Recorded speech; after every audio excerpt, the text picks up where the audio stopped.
Welcome everyone to this session on the role of climate services in cities. So my name is Sam Granger. I'm the co-coordinator of Climate Europe 2 with Paco, and I'll be moderating this discussion today. So as we heard in the previous session, and what an amazing session that was. I really enjoyed it.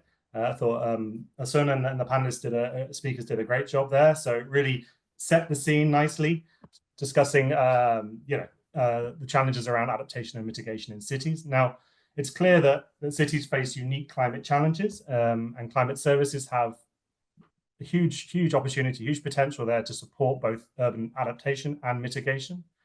And in this session, we're going to explore in a bit more detail how climate services are currently being used in cities, the challenges cities face, and how potentially standardization and governance of climate services can enhance their impact and ultimately the impact of climate action in cities. Our session will begin with some short talks from representatives from the European Mission on Climate Neutral and Smart Cities and Adaptation to Climate Change, and then another talk by an expert in standards in cities from equitable Europe. This will be followed by an interactive panel discussion with 3 urban practitioners, people working in cities in Europe, and then we will conclude with a short Q&A and some key messages. And just a reminder for those who weren't at the previous session, we really encourage you to submit your questions at any time during the talks and discussions using the Q&A function. So there'll be opportunities after the first set of talks to respond to any questions, and then at the end after the discussion as well. So please write your questions in the Q&A box. I will read them out aloud to the speakers.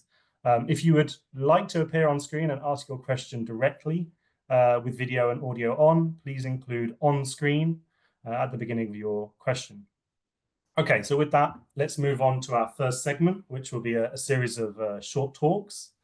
Okay, so I'm very pleased to introduce our first speaker, Matilde Cinelato. Matilde is a policy officer at the European Commission's Directorate General for Research and Innovation and is part of the Secretariat for the EU Mission on Climate Neutral and Smart Cities. Matilde, over to you. Hopefully you can see your slides. Yes, many thanks, Sam, for the invitation to talk a little bit about the Climate Neutral and Smart Cities mission.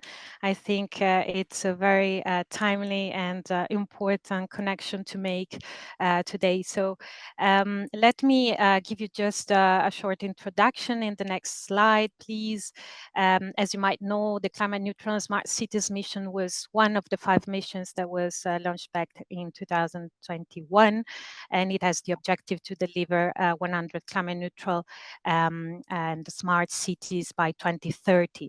And then the idea is that those cities act as a sort of innovation labs for other cities, creating the conditions that are scalable and transferable to potentially all other European cities to become climate neutral by 2050. So back in 2022, we selected 112 mission cities from across Europe and beyond. And as you can imagine, those cities are very different in terms of geography, in terms of climate experience, in terms of size. So a very different and varied landscape. If we move to the next slide, please. You'll see a little bit how the mission works. So these 112 mission cities are supported by a mission platform, which is run by Net Zero Cities, who's involved today as well, which offers those cities advice in terms of technical support, regulatory, financial advice, but also through pilot projects, twinning, capacity building opportunities. And the cities have the opportunity to engage in the climate city contracts, which are iterative and collaborative processes where the cities define their roadmap to climate neutrality by involving a very diverse group of stakeholders and citizens, but also trying to reach out to different governance levels. these climate city contracts go through quality assurance assessment at the European Commission. And if this is successful, they get the mission label, which then unlocks a number of funding opportunities and synergies with other funding programs. So far, we have 53 mission labels, cities that have received the mission label, and we are assessing 38 additional ones until May. If we go to the next slide, please. I wanted to focus a bit more today on the Climate City contract because I think it's quite of an interesting link we can make. As I was saying, this is, I would say, a key strength of the mission because it's a sort of governance innovation tool that is at the same time a living document and a process. It is composed, as you can see, of a commitment part where cities state their ambition to climate neutrality in more detail, but it also has an action plan where cities are asked to produce a portfolio of actions that tackle both mitigation and adaptation, and that will guide them in reaching climate neutrality by 2030. And then a third part, the investment plan, which basically lists the investments that are needed to get there in time. As I was saying before, the cities are very different from each other. So the climate city contracts are also quite different from each other. But what this climate city contract concept is offering is a sort of a common language, a common approach, a common framework that allows cities to really not only benchmark their progress against themselves, but also to share and exchange with others on the same assumptions. So I think it's quite important. If we move to the next slide, please. While cities engage in this climate city contract process, the mission platform, and especially the digital part of it, offers a number of tools and guidance that cities can rely on. So I won't go into the detail of all of them, but for instance, the climate transition maps that really guides the city through the different phases and steps of the preparation of the climate city contract towards climate neutrality, or the city dossier. So we have for each city a detailed data set that includes the vision, the ambition of the city, their greenhouse gas emissions, the investment needs, and so on. And once the city submits the climate city contract, which is done then in an iterative way, they update those data that always remain then up to date. Yeah. But also more interesting, I think it is as well the Net Zero Planner, which is an online tool that cities can use to assess the effectiveness of their climate action plan by really that generates this data-driven roadmap, and they can really allocate costs, benefits, and co-benefits to specific subsectors and also stakeholder groups. So this is really in support of the climate city contract preparation. And then since last year, we also have the barometer, which is now collecting the information we have gathered through these climate city contracts in terms of greenhouse gas reduction emissions, but it's also tracking a number of other key indicators such as the stakeholder engagement and so on. In conclusion, what I would like to maybe stress is that we, in the cities mission we have, I think these very strong, I would say, element of the climate city contract that is really providing cities with a common approach that makes it possible to make these benchmarking, but also sharing sites, which I think it's quite fundamental. But to do that, of course, we have to make sure that the data and the related services that underpin them are comparable, are consistent. And I think it's where standardization then comes into play. It's then essential that these are indeed solid enough to guide the decision making in cities. So I'm very looking forward to hearing more from the discussions today. I know there will be mission cities involved in the panel discussion. So looking forward to hear more from the cities themselves on what we can do better in this regard. Thank you very much. Thank you so much, Matilde, for that really interesting presentation. So now I'd like to introduce our next speaker, Sophie Berger. Like Matilde, Sophie is a policy officer at the European Commission's Directorate General for Research and Innovation, but she works as part of the Secretariat for the EU Mission on Climate Adaptation. Sophie, the floor is yours.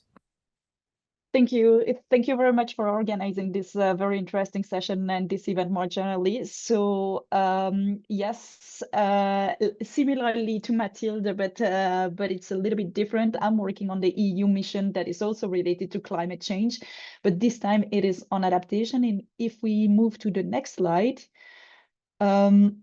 the 5 missions were launched at the same time to give you a bit more of context, and it was a way of doing research, and it is launched through the Horizon Europe, so the EU Research and Innovation program.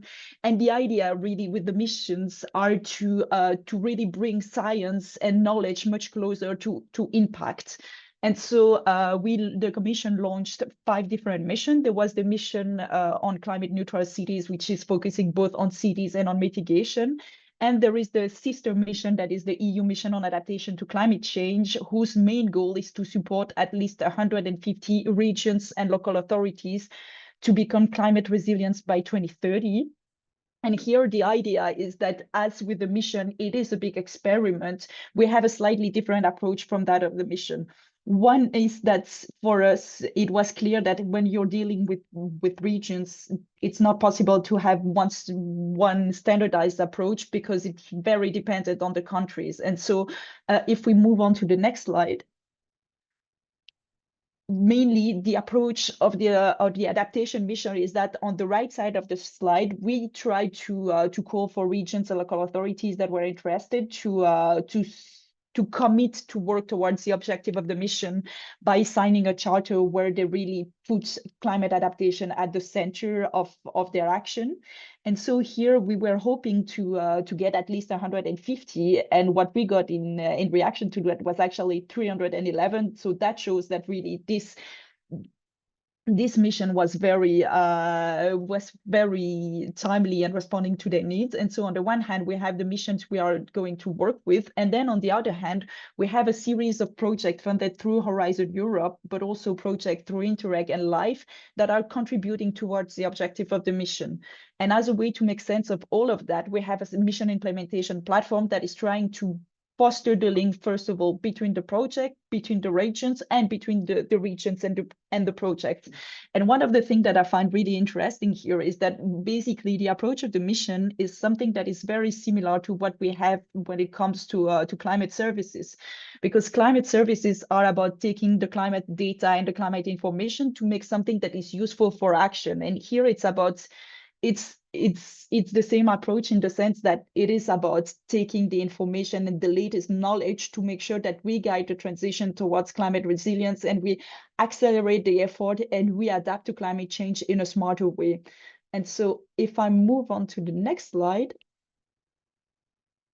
here, what you can see here on this slide is that when we offer to the regions and local authorities to sign the mission charter, we ask them a series of questions, and this is an extract from the report that is based on the analysis of their survey. And you can see with the arrows that actually scientific data and risk assessments are something that is important to the regions and local authorities, or at least to ours. It's not the most important because for regions and local authorities, the main channel remains financing, but it comes second. And I think so that means that this session here today is very relevant. And the focus on the urban area is also something that makes sense, because if we look at the first column with predominantly urban, we see that the value is slightly higher than for regions and local authorities that are in rural areas.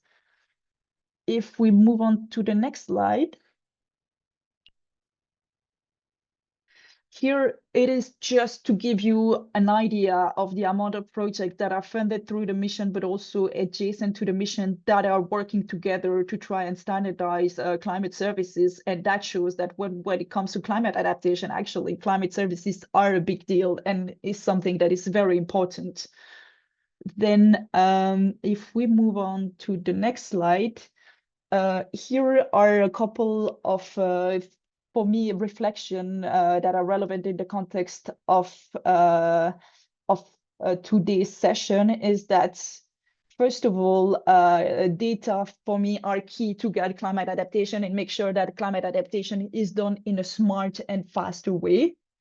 Then translating complex climate data into actionable climate information is not only key, but it's a challenge, and it's central to the mission on adaptation. And finally, I think that adaptation and mitigations are two sides of the same coin, and it's very important to address them together whenever we can. And so that means, for instance, for cities in the cities mission, to include provision for climate adaptation in the climate city contract, but also for our regions and cities in the adaptation mission to consider mitigation when they implement adaptation options.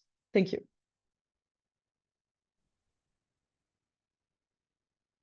Thanks very much, Sophie. Okay, so I'm just going to stop sharing my screen, and then I'll allow Monica to share her screen. So next we have a presentation from Monica Haider. Monica is an expert in digital and green transformation from ICLE Europe, and will provide an overview of standardization activities in cities. Monica, I see you shared your screen. That's great. Over to you. Thank you. Thank you very much. I hope you can hear me. Yeah. That is fine. Okay. Yeah. Thank you very much for having me. I'm Monica Haider, senior expert in green and digital transformation at ICLE Europe, and I'm going to introduce a bit to you the work that we are currently doing on standardization and which role we think it should play further in our work as a city network. So in my role in ICLE, I have as well different objectives around standardization. And one of that is creating a standardization strategy for ICLE as a whole. We are a global organization, and we decided to go not on a European scale only with that strategy, but really on our global scale.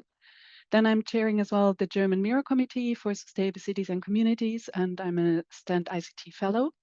And and a bit a nerd in standardization, since I'm involved in standardization since more than 10 years. And I hope that I can kind of transfer the spark as well to some in this community today online. But first of all, you might be a bit surprised why a city network is involved in standardization. And why is that? ICLE sees standardization as a good opportunity to scale tested solutions and replicate them between the different cities that we are working with. It's about solutions, it's about innovations, but bringing them as well closer to market, and I'm going to show that later in a diagram. We are as well quite fond of the idea of standardization, because standardization brings, as we did see in the previous talks, standards on a technical scale, but as well processual standards, but as well service standards, which are the topic today. But we think that this mix is also something that cities are working with on a daily basis. They are as we all know, centers of infrastructure, and they are purchasing and operating infrastructures. So to allow, for example, interoperability between different infrastructures, standards play a key role. So quickly introducing ICLEI. ICLEI is a global network. We are really represented in different continents, as you can see, but we are representing mainly cities and communities.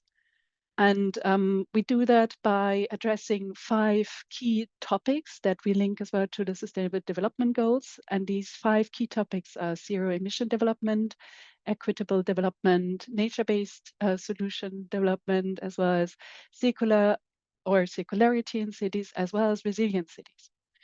And this is underpinned by addressing the UN SDGs. So we are always in service to the UN SDGs. We follow these global frameworks, but we are supporting them as well. And as you can see in this slide here, so we are, on one hand side, we are leading some initiatives which we think are really essential in the space of climate neutrality, climate adaptation, climate resilience, but and supporting the sustainable development overall. But we are as well partnering with a lot of different organizations, and we are as well key stakeholder in the COP pavilion for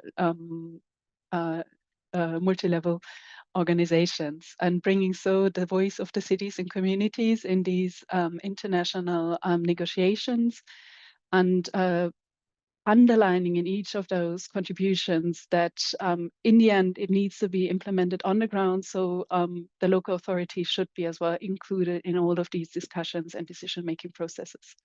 And thereby we think as well that standards can play a good role. Here a short citation from Willy Borosus from, sorry if I'm not good at the pronunciation, but it's a statement from the parliament coming that knowledge valorization is powerful. And you did see with the previous slide that there's a lot of knowledge created constantly. And how can we make use of this knowledge? How can we bring it into frameworks that are then supporting and boosting our competitiveness that is quite strongly currently in the political debate in Europe, to support the industry, but as well to support the livelihood of our citizens. And here I bring a slide or an understanding that was brought forward by our Italian colleagues from UNI, so the National Standardization Organization in Italy, where they really clearly show that this knowledge is created by different stakeholders. We had that also as a key point in the plenary this morning. So it comes from research, but we need as well to include others, such as industry, in these debates. We need as well, and that's what ICLEI advocates for, include more strongly NGOs, as well as particularly the civil society, because in the end, it's all based on their needs. And by civil society, we mean as well cities and communities. And with that, integrating into standards, we bring knowledge closer to marketable solutions. And this is what we think is really the strength of why using this policy instrument, standards, in our work. And that is as well timely being supported by the European Standardization Strategy, which was published in 2022. And I heard from colleagues from DGRTD that there might be even an update coming soon on this European Standardization Strategy. The current standardization strategy really highlights or puts to the front how the standardization can support the European Green Deal, and by that support resilience, green, digitalization, as well as support climate neutrality. And therefore, we try as well to integrate this work in the platform projects that were presented before, because we think that standards are blueprints, so something that can be really replicated, reused by different organizations. And with that, I mean different sizes of local authorities. So it could be just a municipality, a small one, town, city, a metropole. It can be as well a region that can use standards. for sure, there need to be adaptations of that. But I think that another good reason why to consider standards more strongly in our work on a European level is that we can maybe overcome as well by using standards or bringing this knowledge into these blueprints, the fragmentation that we see sometimes between the different research programs. And that was highlighted by the Court of Auditors just recently. They didn't allude to standards, but they said, okay, here's a need for better joint considerations overcoming fragmentation.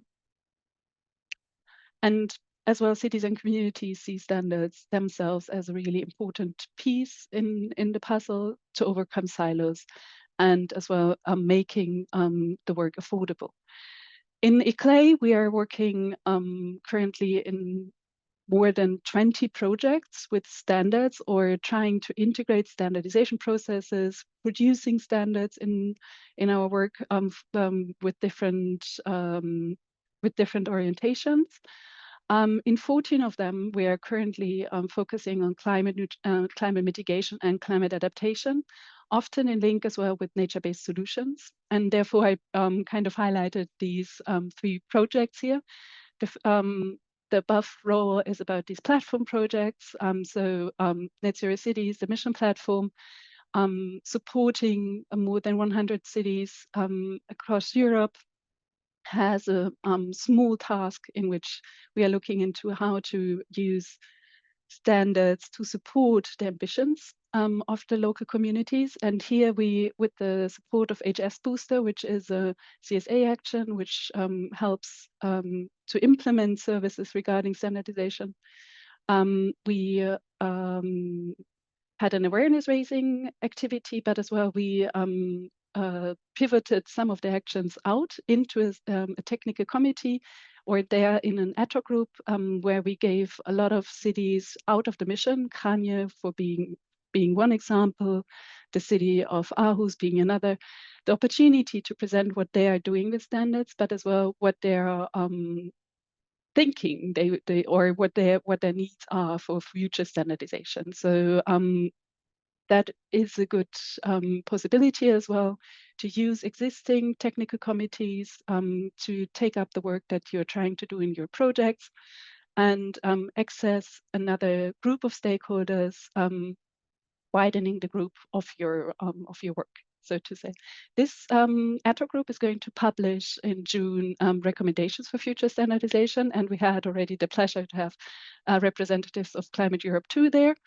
Another platform project is Net Zero, is the network nature-based solutions. I'm not going to go into detail, but another project, project for that runs for 4 years. It's Carmine, which is on climate resilience, and here we want to develop a SEN workshop agreement. And we are happy as soon as we launch that to integrate other interested parties. Interestingly, it's also in cities and communities. We have, I think, 8 case studies, but as well the digital twin topic comes up here, which is going to be discussed later today. So I can just encourage everyone who is working in research projects to include standardization. It's a good tool for replication and exploitation of your results. It gives you an opportunity to engage with other stakeholders, and we see really the potential of bringing all these good results that are being produced on a European level into something more lasting through standards. So thank you very much for the opportunity to shortly present today. And here just 4 relevant SEN workshop agreements that we've developed in different projects. The last one is the one that is still accessible. It's on disaster risk management for historical areas. The other 3 are being brought together right now into a future standard in NTC 465. So thank you very much. Thanks so much, Monica. That was really interesting. And yes, you made a very good point there that standardization has a huge role to play in trying to increase the impact of all these research projects that the 2 missions are involved in. So that's, I think that makes the link very clear. So I'd now like to sort of open the floor for any questions people may have. I noticed there are 1 or 2 already in the Q&A. I'm just having a look, see if there's been any more since I last checked. Potentially there's one here from an anonymous attendee, perhaps Sophie. I don't know if you want to respond to this just quickly orally, and I'll just read it out and you can comment maybe. So Net Zero Cities has published official standardized indicators. Is the adaptation mission planning to do the same as well? I don't know if you have any thoughts on that or any comments. So as I was saying, there is some more with the adaptation mission, given the different nature of our region and the fact that even a region doesn't mean the same thing within one country and the other, and the distribution of competencies related to adaptation are very different from one country to the next. I'm not sure we're there yet to have something that is exactly similar to what has been done on the cities level. Additionally to that, also when it comes to monitoring adaptation is something that is very tricky at the moment, and the science is not there yet. And this was also something that was clearly outlined in the latest IPCC report. And so in a nutshell, yes, the adaptation mission is working on standardization, but it's not going to take the same shape as what has been done for the cities mission, because the context is completely different. That being said, also, I'd like to highlight that on one of the slides, it was shown that Network Nature was doing a lot when it comes to standardization. But this is also a lot of our projects are contributing to Network Nature. And as a way also when it comes to nature-based solution, the line that we take is to encourage the project to talk to each other under the umbrella of Network Nature in order not to duplicate events and really contribute to adaptation. I don't know if you want me to take the other question that was that I answered. Yeah, there's been a few other questions whilst you were talking there. Mathilde, Monica, do you have anything to add to that, the point that Sophie was making there, or should we move on to the next question? Maybe I can quickly say that I think particularly platform projects are providing a good opportunity to raise awareness between different projects on what standardization could bring or be of added value. And with Network Nature, we were really doing awareness raising online and then in person. And then the projects themselves came to the idea or conclusion how they want to proceed with that. And we have 2 projects currently that either already started or going to go to the SEN workshop agreement. And the SEN workshop agreement is kind of a soft standard, so to say, but can then be brought forward to become a formal standard. Great, thanks, Monica. So there's another question here around measuring impact against SDGs. I don't know if anyone has any comments on that. I'm not sure if it's addressed to anyone in particular, but Mathilde, maybe? Sorry, you're unmuted, but I'm not sure I can hear you. Yes. Apologies. Yes. Yes, so indeed, in the cities mission, what we are doing, so as someone I was mentioning from the audience, indeed, we have a set of indicators that are the same all across the cities. And then there are a number, and they are sort of mandatory to track progress across time.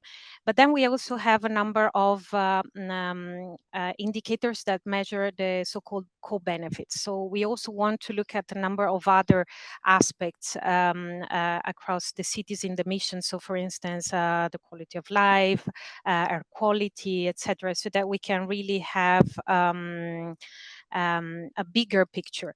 Those are not compulsory for the cities to report about, but still we offer this common framework, this structured and standardized approach, so that if they do, they can compare that data among them and among themselves. Yeah. Great, thanks very much. There's one other question here around, so I'll just read it out. I understand that some CCC, does anyone know what that's referring to specifically? It's short for Climate City Contract. Okay, are included in adaptation and to some degree integration of adaptation and mitigation. Actually, that's a really good point. Is there some cooperation between the 2 missions on this development? So maybe you could both speak to that, just very briefly, if you wouldn't mind. Yes. Yes, can you hear me? Yes, I think so. Yes. Yes, indeed. We do cooperate very closely among the two missions, and the fact that adaptation is included into the Climate City contract is not a random thing, of course, but it's also the result of working very closely together. And maybe just to mention that when we receive the Climate City contracts and we assess their quality, we also cooperate among different DGs here at the European Commission to make sure that all the different aspects are covered. So, for instance, also DG Climate, DG Environment are involved in this assessment, and they do make sure that all these aspects are well covered and integrated in an interconnected way into the plans. Yeah, I don't know if Sophie wants to add something as well. In terms of cooperation between the two missions, I mean, also I'd like to point out a couple of other elements, because I think the cities mission is the mission with which we are working the most closely. And so we also organized joint workshops. We had in 2023 even a joint call with projects for renaturation in cities. And I think in the end, we're funding 5 projects through that to really work from a systemic point of view, both on mitigation and adaptation.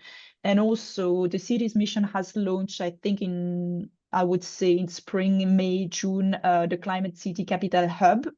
And the adaptation mission is also co-financing part of it to make sure that the adaptation component is taken into account. I think it's a very concrete example of synergies between the two missions. That's great. Okay, so I think we should probably leave it there, just so we don't spill into our own panel discussion. It could easily happen.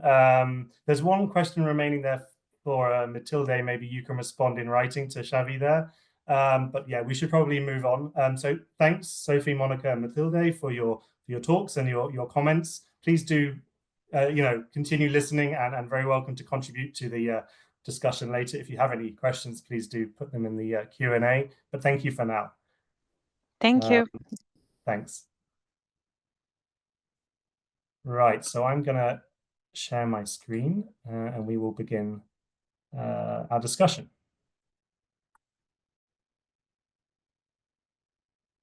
Right, hopefully you can see that now. Okay, so yes, we're now going to move on to panel discussion. Maybe the panelists, would you mind turning your videos on if you haven't already? We can see you. Wonderful. Emilio, Eduardo, Yoyos, great. We're all here. Brilliant. Great. So I'm just going to introduce you first, and then we'll go into these opening statements. So, so joining us today is Emilio Savara Martinez. Emilio is a European projects officer at Valencia Clima Energia, the Energy and Climate, the Climate and Energy Agency of Valencia City Council.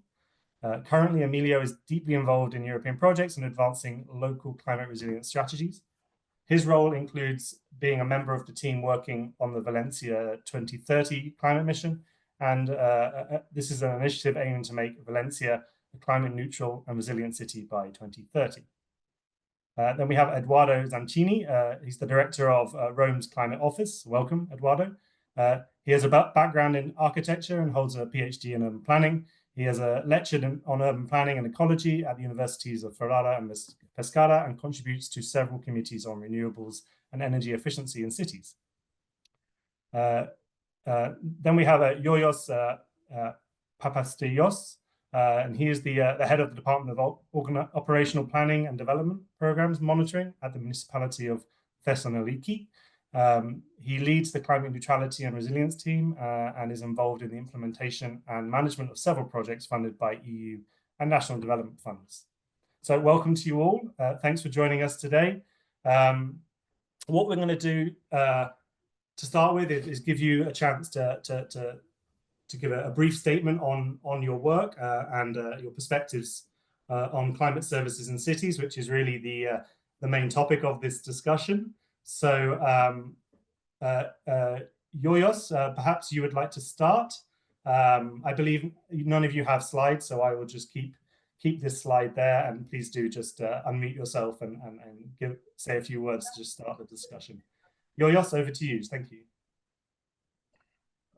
Thank you. I'm very happy to be here. Well, you made an introduction about what I do, but I do have to say that I feel connected with both cities being represented here, Rome and Valencia, and therefore the colleagues that are present, Eduardo and Emilio, as we as a city share similar goals. And in a way, at least Thessaloniki has benefited from each other, and I will explain why. For example, when we were trying to establish our CCC, Climate City Contract, and the respective action plan and investment plan, we used Valencia's work as an example.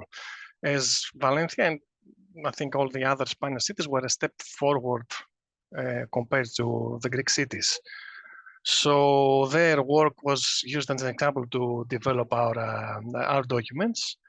And also regarding Rome, let's say in a way we developed similar adaptation strategies in the past, as we participated with competent organizations like the Department of Epidemiology, DEPLATIO I think it's called, and the Institute of Earth Sciences and Climate, to develop adaptation strategies and portfolios of actions to combat extreme heat, or the urban heat island effect, as we call it, and provide the citizens of our cities with the heat health warning system. So I feel very, very related to these two cities, and I'm happy they are here with me today. That's brilliant. Thank you so much, Yoyos. Emilio, do you want to go next? Yeah, sure. Thank you very much. So good afternoon, and thank you very much for the invitation. It's a pleasure to be here today. I would like to start by sharing a couple of key factors that shape our work and which I believe are important for the audience to understand in order to better appreciate our perspective on the issues that will be discussed later. So Sam, you already mentioned the Valencia 2030 climate mission, and Georgios also just did that we are trying to integrate mitigation and adaptation. We are trying to have this integrated approach to include adaptation actions in our CCC, but I have to say that we are honestly lacking the information we need for doing that properly, and I will get back to that later. And on the other hand, the other key factor I would like you to have in mind is that the Valencia municipality is what some might call a complex social ecological system. We are the third largest city in Spain, but we are much more than the urban environment. So within the municipality limits, we also have the Huerta, an agricultural landscape, which is a global important agricultural heritage system as designated by the Food and Agriculture Organization of United Nations. The municipality also includes a wetland of international importance under the Ramsar Agreement, the Albufera, whose main elements are a shallow coastal lagoon, rice paddies, surrounding it a coastal sandbar with dunes and forests, and all the hydrographic and irrigation network.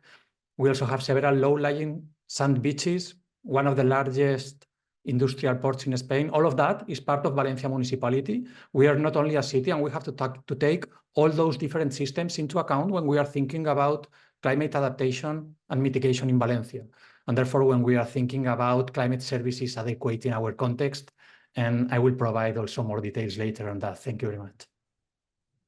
Thanks, Emilio. Yeah, that's a very good point. Of course, cities can't operate in isolation. They have to think about, the broader, maybe environmental context, socio-environmental context, being part of a river basin and all that entails. Exactly. Okay, thanks very much. Eduardo? Thanks. Even for us, it's very interesting and an opportunity to share what we're doing and to learn from other experiences.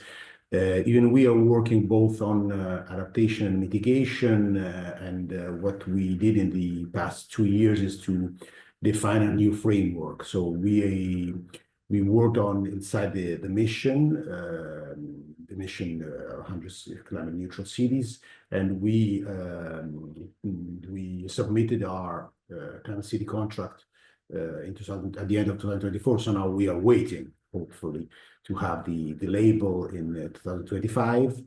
And we even approved our first adaptation strategy, and working on these two frameworks has been very interesting, because you understand how to look at the territorials, at the differences of the territories of the urban parts. As Emilio was saying, you have to understand the specific problems of different areas. Even we have 20 kilometers of coastal areas, we have some part of nearly wetlands, we have a very big agricultural area, and different neighborhoods with problems of heat waves and even hydrological risks. So we really need to understand, even through climate services, how to deal with these issues, and even how to imagine new policies to find new solutions. I will stop here for now. Thanks very much, Eduardo. Yeah. So I feel like we could just discuss. So there's lots to digest from what you've introduced, but I have some questions that maybe can help guide the discussion.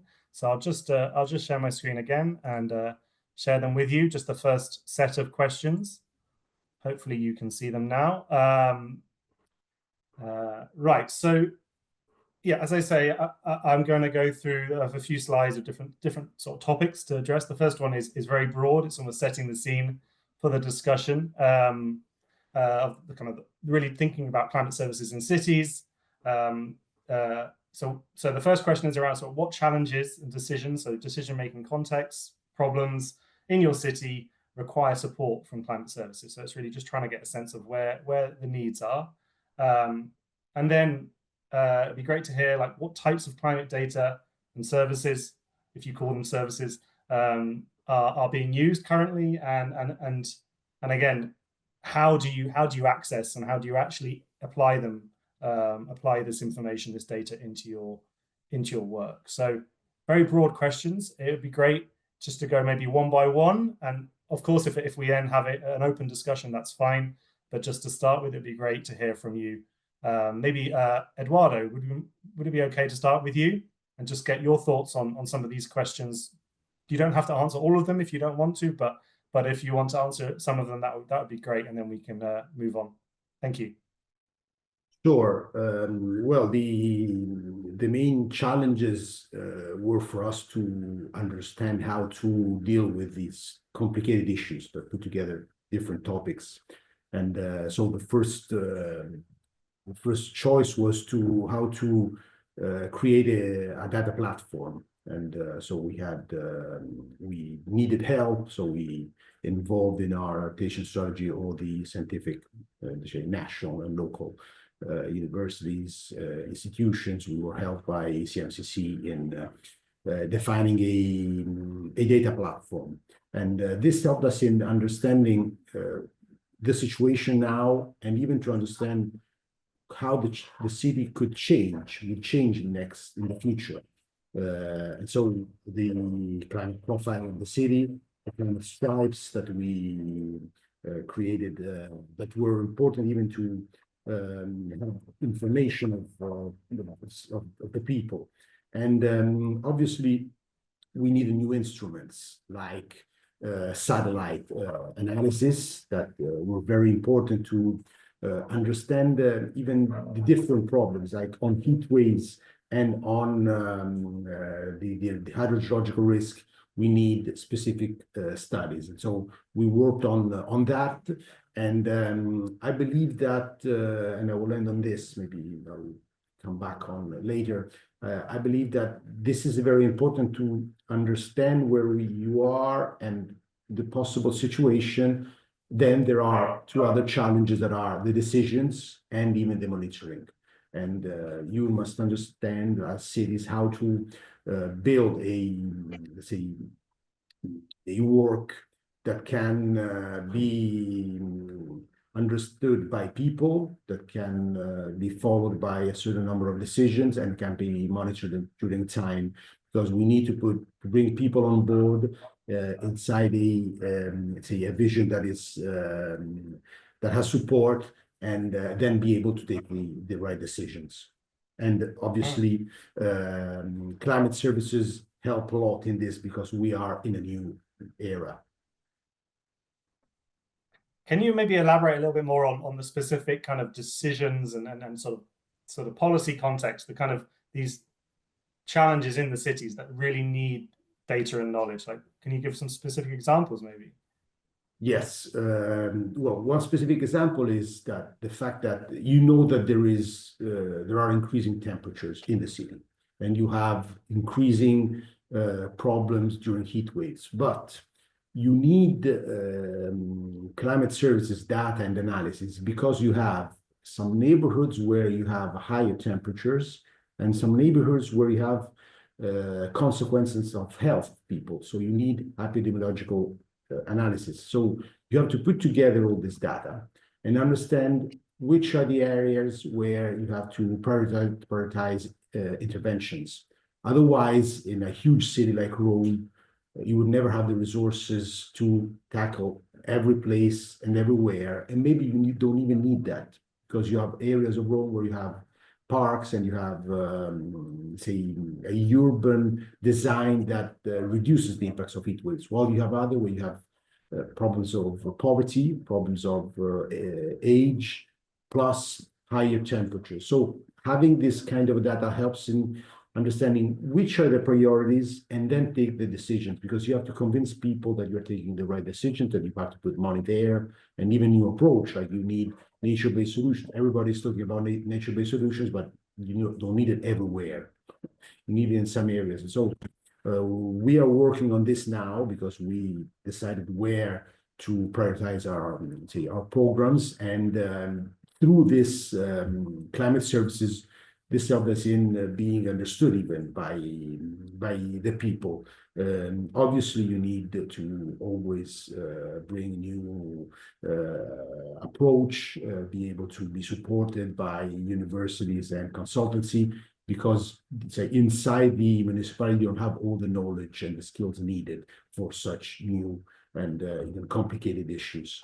But through this climate services and through this approach, I believe that say you can build the support from people on these policies.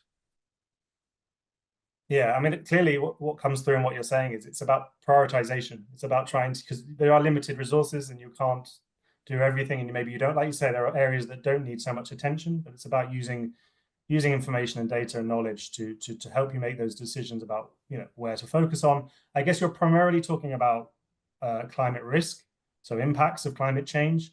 I'm just curious, just based on the previous session around bringing mitigation, so services and knowledge for mitigation, I wonder to what extent you think about that as well. So around things like energy efficiency, mobility, policy and planning.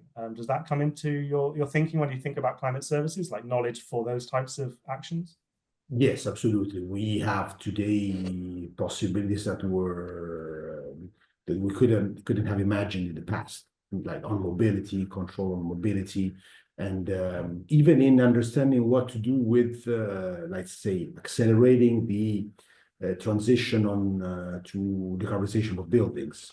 Like we are working now. We will present this year 2 studies on the let's say the possibilities that we have of producing from solar what is needed for electricity, and even the shift in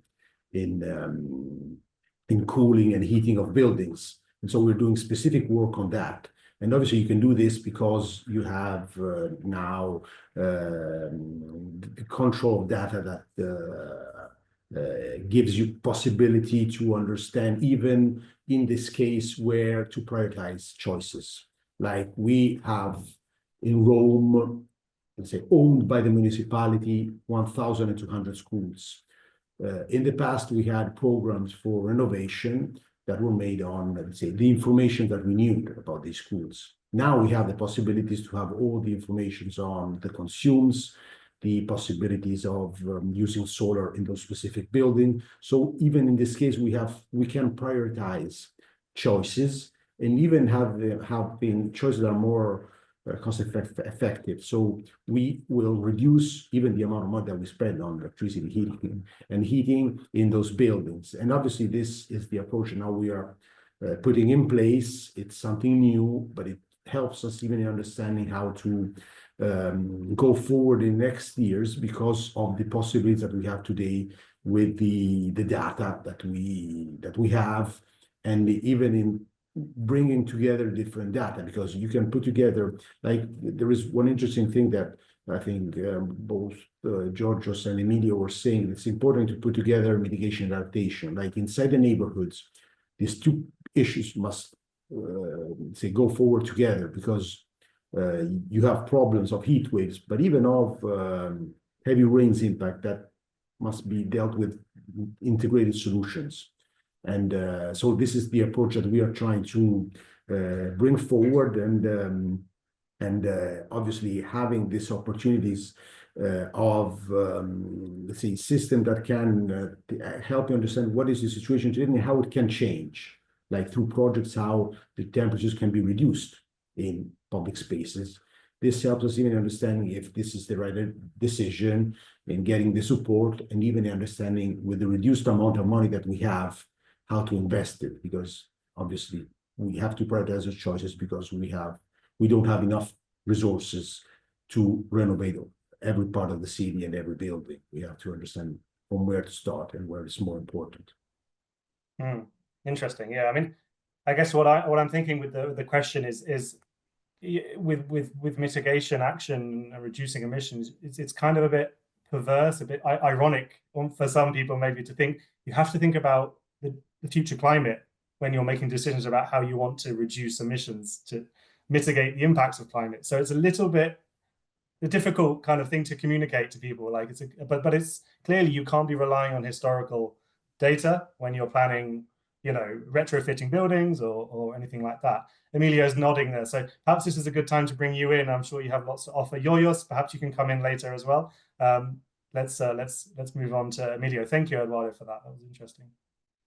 Yeah, thank you. Yeah, I agree with what Eduardo just said, and also my comments are in line with what you just suggested also, Sam. So we work on climate mitigation, we work on climate adaptation. In a cross-cutting way, we work in environmental education, awareness raising, and even training.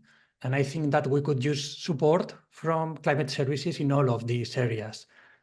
We face many questions in our daily work, such as where should we develop this action, as Eduardo was saying, how many of these we need to implement, which are the co-benefits beyond mitigation and adaptation, for instance, in relation to health, quality of life, as was mentioned earlier today, of a certain action, and most importantly, I think, what is the cost of action, but also what is the cost of inaction, and how many people is affected by a certain climate hazard or by a specific adaptation action, how many schools are affected, how many hospitals, and as you just said, for instance, does this mitigation action make sense in a future climate? Will it still work?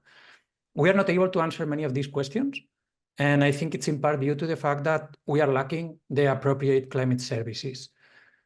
We are currently using climate data coming from remote sensing or from automatic weather stations, also using modeling in some cases. We are also doing some citizen science, for instance, by developing community heat mapping campaigns at neighborhood level. And in the framework of European projects, such as ARC, we have collaborated in the development of some climate services for adaptation, focused on heat waves and summer temperatures, as well as bioclimatic and agroclimatic indicators. And more recently, we have been able also to engage with the Coclico project, which is focused on the development of an open source web platform informing coastal adaptation, basically, and coastal risk management. And all of these experiences have been, I have to say, more theoretical than practical. They have helped us to generate a body of evidence to support the need and to support and reinforce the need for adaptation actions. But honestly, I don't think that we've reached the point where these climate services are really useful for decision support in relation to the specifics of the design and implementation of such adaptation actions.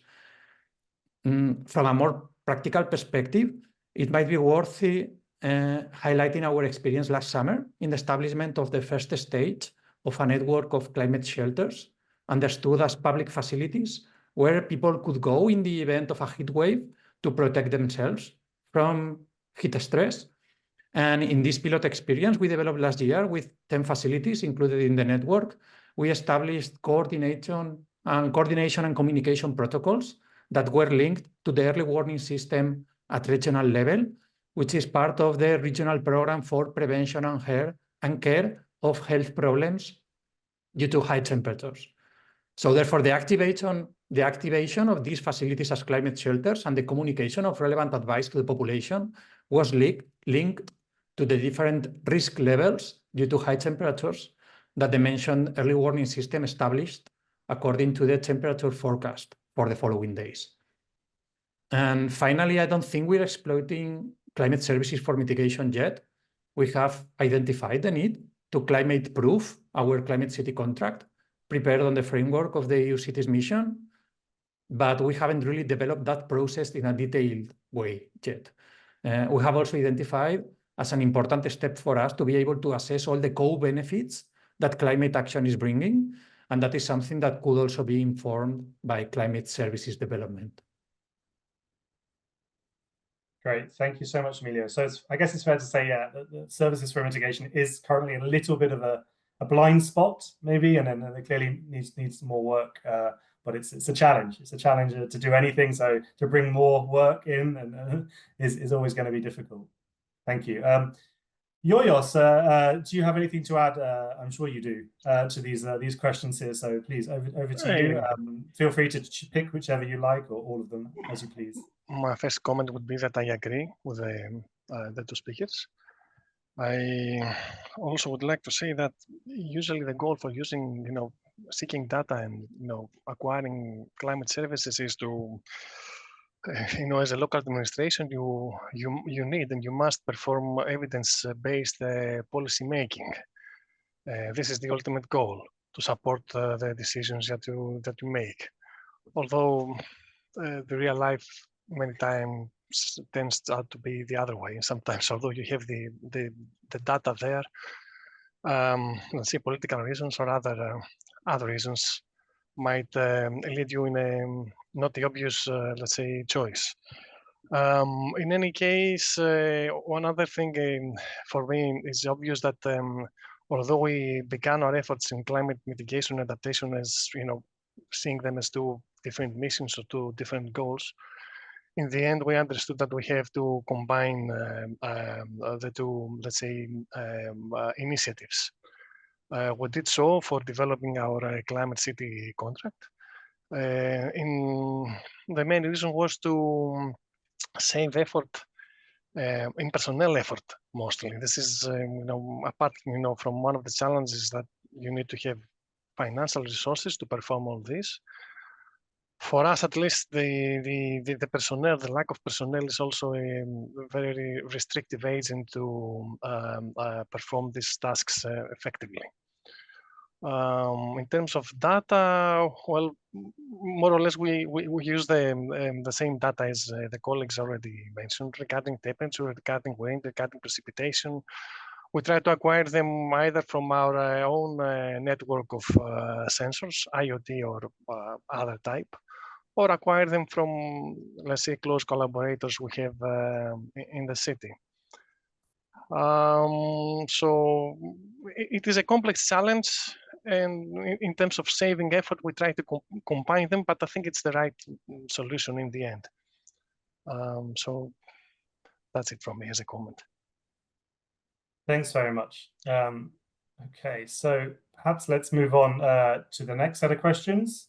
So we've looked very broad. Maybe let's zoom a bit more into I guess a more technical kind of question, which is around how are climate data combined with other types of data in your office when making sort of decisions around climate action, and then this question around sort of uncertainty, how is it managed in your context? So shall we start with, we'll give Yoyos a bit of a break. Maybe Emilio, do you want to take this one to start with? Yeah, sure. Thank you. So in our city, we have a vulnerability and risk assessment, which is focused on the main climate hazards we face, such as sea level rise, extreme temperatures, changes in rainfall. And we have also been able, thanks to several European projects, to be involved in the development of additional sectorial vulnerability and risk assessments, for instance, for agriculture and health purposes, And these were done through the development of impact chains. So, for instance, in the Balsipan project, we were involved in the development of an analysis focused on the impacts in agriculture in the whole Huerta system, which includes 45 municipalities due to water scarcity. In the Grow Green project, for instance, the focus was on the assessment in the 23 functional areas in which the municipality is divided into for urban planning purposes to assess the risk on health due to heat stress, with a specific focus on the role that nature-based solutions could play in adapting to such risk. So as you can see, these are like very diverse experiences. I also started by saying that we are a very diverse municipality. And therefore, in each case, we have used different climate and non-climate data. It's not the same to be talking about crops, to be discussing crops, or to be discussing other natural systems than to be discussing health of people. So the vulnerability and risk assessments I mentioned were developed by means of impact chains. And therefore, we needed to gather data relevant to the different determinants of risk, working to identify which socioeconomic data, for instance, were to be used for the vulnerability and exposure assessment. We also took advantage of the existence of several dashboards at local and national level, specifically focused on urban vulnerability indicators. And in relation to uncertainties, we try to work with different climate scenarios in order to assess a wide range of options. And we have also worked in the past based on the adaptation pathways methodology, trying to maintain flexibility and be able to adapt our adaptation, if I might say. However, I think that the key approach for us in this regard is the prioritization of no regret measures. So we are working mainly through nature-based solutions, other approaches which are already working for us and are already providing multiple benefits for the Valencian society today, regardless of future climate change. But obviously, as I said, I think that we need to work further in climate proofing, for instance, of all these actions in order to be sure that these actions that we are taking today or that we are starting today are still going to be valid in 30, 60 years. Great, thanks, Emilio. So I see some questions are coming in, the Q&A, that's brilliant. I think what would be good to do is maybe address them just towards the end. We have another sort of 10, maybe 5-10 minutes more of this discussion between us, panel discussion, and then maybe we can open up to some questions. So yeah, very briefly, Giorgos, do you have any thoughts on how you integrate data and how you deal with the uncertainty in the future climate? I guess I'm thinking as well about the expertise in-house that you have to be able to integrate all these different types of data and information. I'm just wondering the challenges that might bring for you. Well, I would be lying if I say that we have data series for every problem that we face in the city. So in many cases, we have to do our best with what we have, either from our sources or, as I mentioned, from other partners. So we try to combine what is out there from, let's say, national statistical services or EU statistical services regarding on the level of local administration, that is, and integrate this into the strategic planning that we do as a department. So there are some new notions for us here as civil servants, like, addressing just transition issues. As a municipality, we have a new metro operating for the last 3 years, and this has created a lot of tension, about let's say house prices, rent prices in the city. So we try to understand what are the tensions in this, and make decisions that are more just in a way. How we use climate services? Well, the first thing that we do is get to know ourselves better, the situation where we are, and make a plan or a map, let's say, to where we want to go, which depending on what you see, if we're talking about resilience, to be more resilient city in the future. If we're talking about climate neutrality, the goal is to be a climate neutral city by 2030. And so we use these climate services to reach these goals and prepare better as a city. Okay. Eduardo, do you have any thoughts on this topic here of integrating climate information? Yes, well, this is what we try to do with our adaptation strategy, involving universities and scientific institutions in trying to understand the different issues that we had to face on adaptation particularly. And this helped us even in understanding how you need to bring together data to take the decisions, and even to understand which are the priorities. So we identified 4 priorities for adaptation. And even in the, let's say, the climate city contract work that we did, we tried to use the same approach to identify our priorities. Obviously, one problem that I think we at least we have to face is the fact that now that we have these 2 new frameworks, new strategies for the future that had gone through a participatory process, a stakeholder engagement.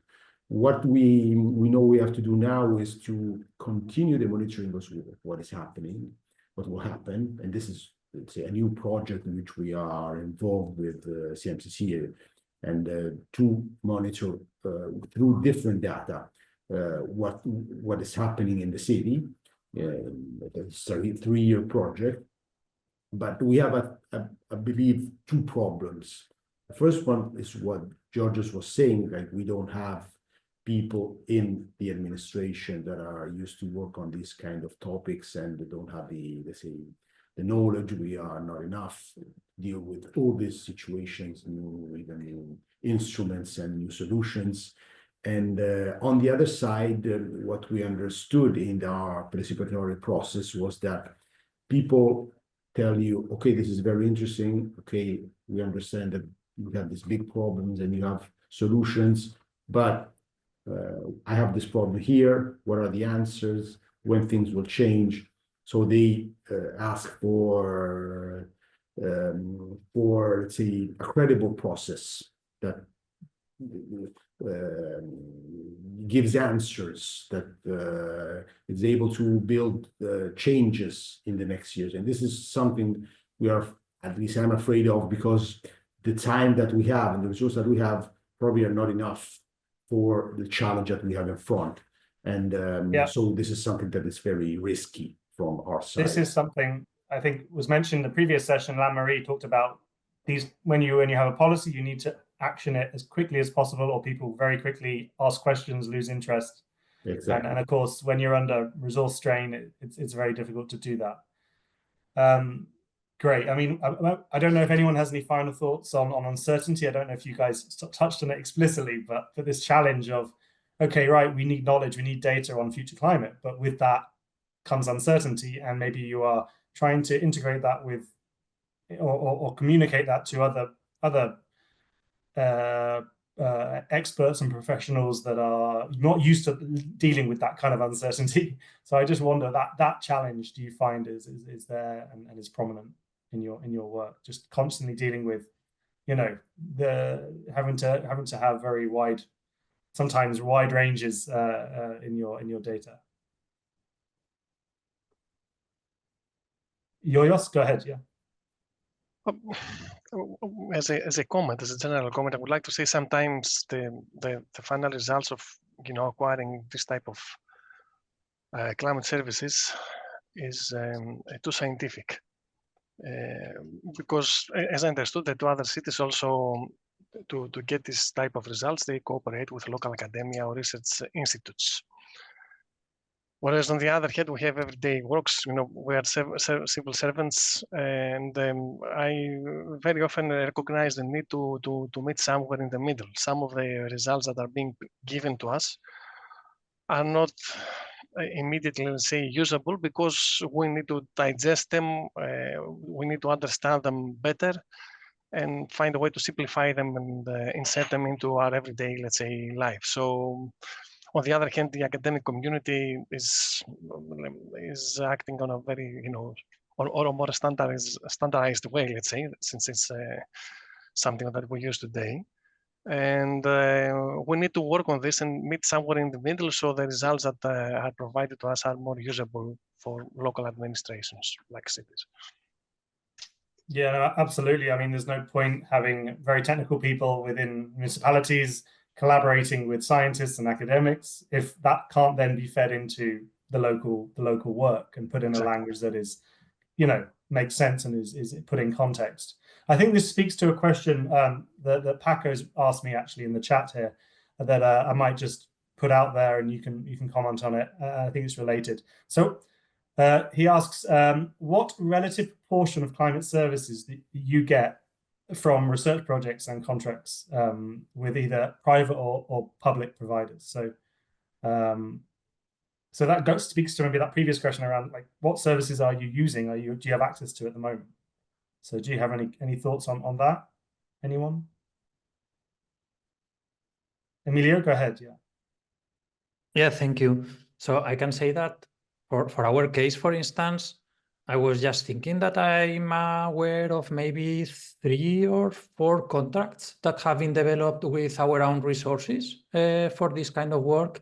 So either for developing and updating the vulnerability and risk assessment I mentioned earlier, but also for developing one monitoring system for several indicators based on remote sensing that the municipality also did a few years ago.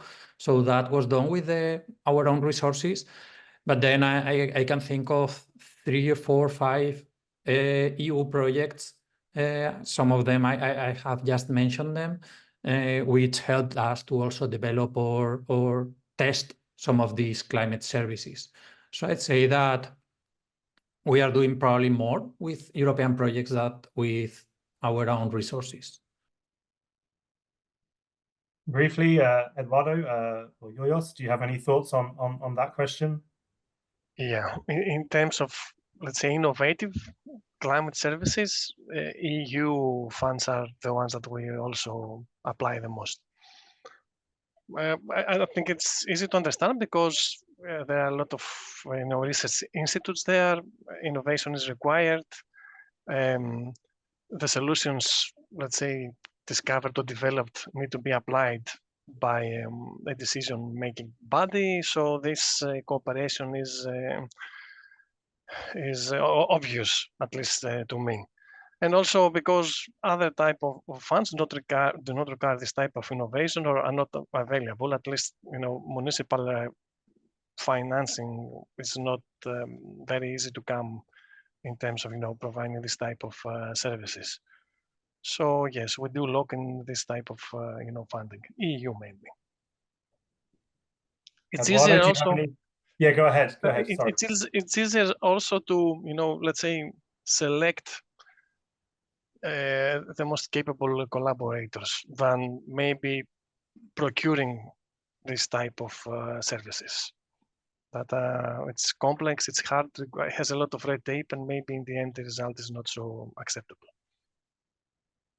Yeah, no, I do understand. Sorry, Eduardo, I think you wanted to come in there. Sorry. No problem. No, we have the same situation. We mostly have resources for this kind of services from European projects, even because we don't have, let's say, this kind of support from the national government. And while I believe that this would have been clever because even, say, inside our 3 countries, we have similar situations and we could even learn from each other at national level. So we look at European projects, and through European projects, we had these opportunities and even these new projects in which we are now on, both on adaptation and mitigation and data services. And the thing that is complicated at the moment, at least that I feel, is the fact that private companies, I receive at least 1 mail a week offering services of very different kind, and it's very complicated to be at that level, let's say, of knowledge, and even to understand if we really need that and if it's useful and for the limited resources that we have. So it's a matter even of choices that we should take, and we are working mostly with, let's say, academia or national institutions, even because we don't have, let's say, the organization needed to understand how to deal with these private companies that offer you a lot of services, but without, from our side, the possibility and the, let's say, the organization to be at the same level, even in a procurement that it's complicated because of the data that are being shown, and even the possibility to work on those data on our side, because otherwise the risk is that they own everything, you buy from them and you depend from them even in the future. That's great, and thank you, Eduardo. You've kind of brought us nicely into maybe a more of a discussion around standardization and maybe why standardization is useful potentially and in the context of climate services. But I guess you just touched on the idea of a private company offering you lots of things, but you're not sure of the quality of that service and exactly what, you know, the how they verify their data and the kind of the full breakdown of how they provide that service. So that brings us nicely to the kind of last question of our discussion, which is really about, yeah, how could standardization improve trust and ultimately the usability of climate services. So yeah, we have sort of 5 minutes left, and then I'd like to actually bring in some other people from the session. We can kind of have a final discussion, but maybe very briefly, if you have any initial thoughts on this topic of standardization of climate services and how you think that might, yeah, impact your work and your perception of this process that's going on. Yes, so maybe Emilio, do you want to go ahead? Yeah, so thank you. So going back to our needs, as I mentioned previously, in terms of climate proofing, for instance, but maybe for spotting maladaptation or just for prioritizing climate adaptation measures or being able to identify their co-benefits, it would be great if the processes to develop those assessments and to provide them via specific climate services were standardized, making them more easy and useful for us. So if instead of developing a certain climate service from scratch, we could just go for the relevant standard and find a replicable, well-documented process to follow, it would be great. And it would be even better if this service was provided as part of the EU mission portals, obviously. We wouldn't need to look for the information in many different places. We wouldn't need to process it. We wouldn't need to decide which climate data or non-climate data could be used for our work. So having these kind of standards, which could be followed, establishing the information requirements, but also the processes that this information has to follow in order to be digested to a level that can be used for practitioners in their day-to-day activities would be great. Yoyos, do you have any thoughts about, yeah, the value of standardization from your perspective? I think it can, depending on how we apply it, it has advantages and disadvantages as well. I think they can prove very useful, but I wouldn't like to be very strict. I have a fear about this. I think it would be useful if it was a bit flexible.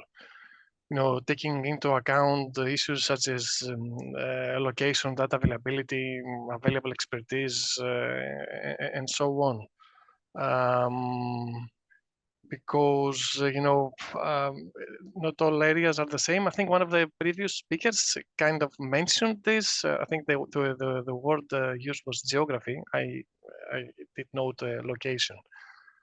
For example, we felt more close to looking the steps that Valencia took when we developed in our CCC, rather than, let's say, some other European cities from the northern part of the continent used. I don't know if we were right or wrong.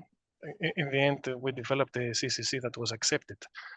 But I don't know if, let's say, one standard procedure for the whole EU continent would have, useful application.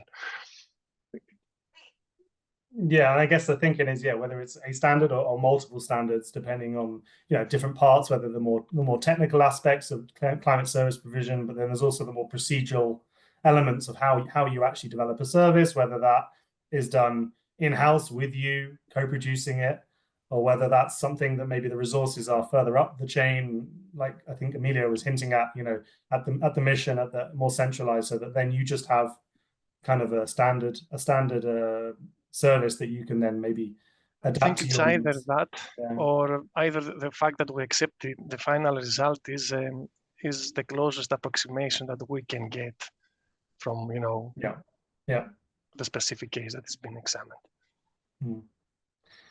Eduardo, any final thoughts on specifically this idea of this standardization process that we're obviously feeding into as part of the Climate Europe 2 project?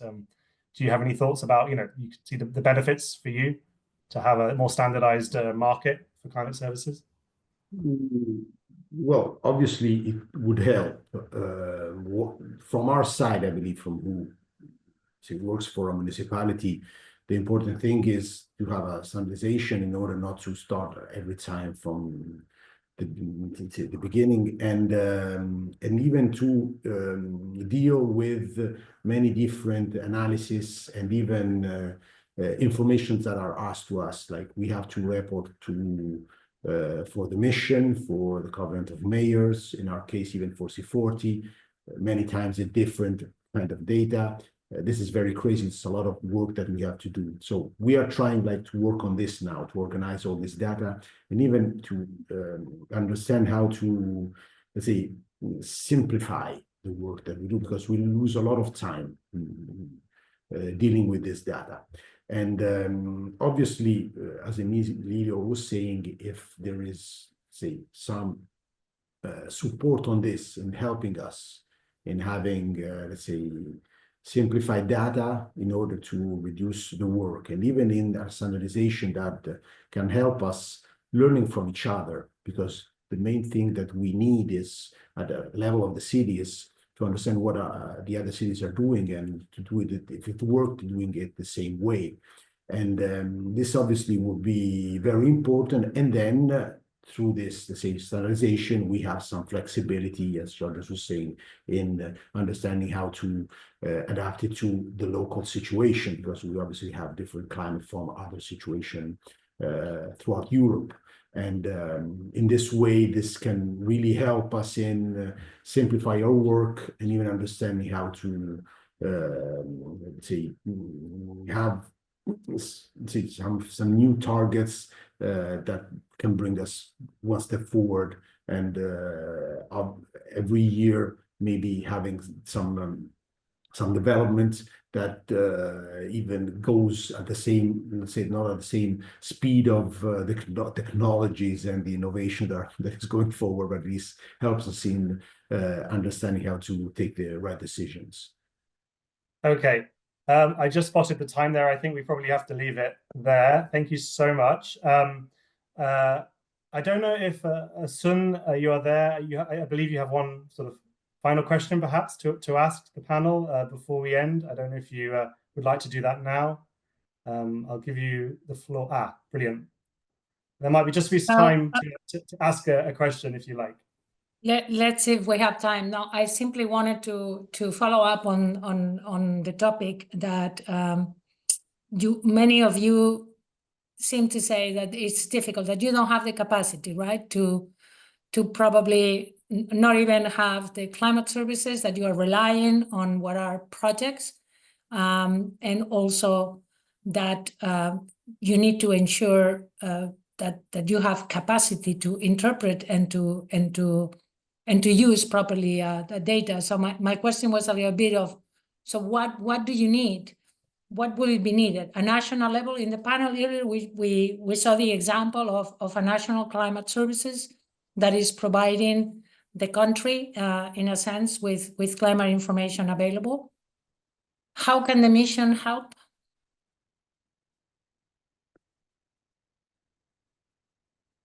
Please, just 1 minute each, maybe. That would be great. Thanks, Asun. That's a great way to finish, I think, the discussion. Emilio. Yeah, thank you. So besides funding, we need funding. We lack staff which can, as has been mentioned by my colleagues as well, that can apply or develop these services. I think that it would be great that we could go to a single tool, as I mentioned, and we could find all this data. So we have some tools such as the Regional Adaptation Support Tool in the EU Mission on Adaptation to Climate Change portal, or we have the Urban Adaptation Support Tool developed in the framework of the Covenant of Mayors that can guide us in our adaptation process, but those are currently not integrating climate services. So, and on the other hand, the EU Mission on Adaptation portal also has an adaptation dashboard. We also have an urban adaptation map viewer in Climate Adapt. We have the Copernicus Climate Data Store. But all these climate and non-climate relevant data is not integrated with the support tools I previously mentioned. So we have many different tools, but we don't have a single one where this relevant climate data is integrated within each step of the adaptation process. Also, these tools are not able to develop, for instance, a simple cost-benefit analysis or any other of the analysis or assessments that are just suggested to be done once and again. But let's be honest, we don't have the time or the data or the knowledge to develop. And I could continue in relation to linkages within I'm sure you mitigation could, and yeah. adaptation or co-benefits. Thanks. Just very briefly, Yoyos, and then Eduardo, just final statements. Well, one thing that the mission can do is acknowledge that this is a recurring issue within cities, capacity. So we need to increase it. Either than that, I don't know if it can be done on that level. Maybe here in Greece, it's on a national level. We need to find a way to increase our capacity. And we need to find this with, permanent staff. We implement the EU projects by hiring additional employees, which is now very rare to find. They seek better, let's say, a future elsewhere within Europe or on a global scale. And the ones that we find very, very briefly, they leave us. So actually, in the end, we do not increase our capacity on a municipal level. So, getting more capable people from several expertise areas is one key point. That basically we need to advocate to the central national governance, and then of course find a way to overcome the strict rules that are still applied for getting new personnel. Thank you, Yoyos. Eduardo, any final comments? I don't know what to add because I completely agree with Emilio and Georgios. And probably one thing that, let's say, the Commission could do is to help us even work with the different missions and with the covenants, and at least simplify all the things that are, say, required. And as Emilio and Georgios are saying, help us understanding how to go forward, because the problem now is to put in place all the things that we identified as priorities. And obviously data, maps, everything helps, but we must improve every day, and funding and tools are needed, because otherwise it would be complicated. Yeah, it can be overwhelming, and having to spend lots of time analyzing, trying to prioritize is also time consuming and result. So it can be too much. So any way to sort of simplify, I guess, the process, and maybe standardization can in some ways do that. Let's hope so. But yeah, I think we have to leave it there. Thank you, Asun, for coming at the end there. That's great for your contribution. And I don't want to stop everyone having their lunch, so I'll keep it very brief. So thanks again to our speakers and panelists. Thank you all for your contributions. And also the audience. I see many questions have come in there. I do suggest, Emilio, Yoyos, Eduardo, if you could have a look and respond to those questions, that would be amazing. Unfortunately, we didn't have time during the discussion to bring those in. I wanted to, but we went deeper than I maybe anticipated. So thank you for that. I really enjoyed our discussion, but I think we should leave it there. But please do stay tuned for the next session after lunch on new EU and national level climate service initiatives. And all I want to say now is just enjoy the rest of the Webstival and enjoy your lunch. I'll see you on the other side.